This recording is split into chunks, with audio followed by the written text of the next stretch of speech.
ગીર સોમનાથના ઉનામાં આધાર કાર્ડમાં કૌભાંડ મુદ્દે પોલીસે 3 આરોપીઓની અટકાયત કરી।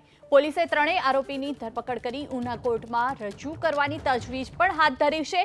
2 દિવસ પૂર્વે ગીર સોમનાથ લોકલ ક્રાઇમ બ્રાન્ચે આધાર કાર્ડ કૌભાંડનો પર્દાફાશ કર્યો હતો। આ કૌભાંડ અંગે કાલે જિલ્લા પોલીસ વડા પ્રેસ કોન્ફરન્સ યોજી ખુલાસો કરશે।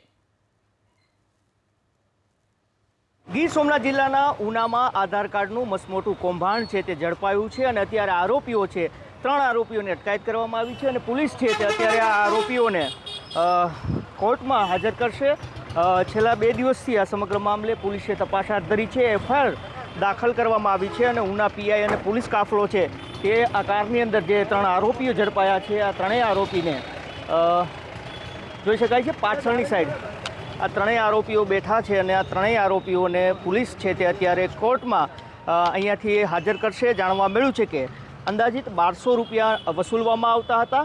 કોઈ પણ પુરાવા કે આધાર વગર જ આ આધાર કાર્ડ છે તેનું કૌભાંડ આચરવામાં આવતું હતું। જાણવા મળ્યું છે કે અત્યાર સુધીમાં અનેક લોકોના આધાર કાર્ડ છે તે આ રીતે બનાવવામાં આવ્યા છે અને આ સમગ્ર મામલે ગીર સોમનાથ એલસીબીએ આ જે આરોપીઓ હતા તેને આખરે દેબોચ્યા છે। આ કૌભાંડ છે આખું એ બહાર આવ્યું છે અને લાગી રહ્યું છે કે આવતીકાલે આ સમગ્ર મામલે ગીર સોમનાથ જિલ્લા પોલીસ વડા પ્રેસ કોન્ફરન્સ કરીને મોટા ખુલાસા કરી શકે છે। દિલીપ મોરી, એબીપી અસ્મિતા, ગીર સોમનાથ।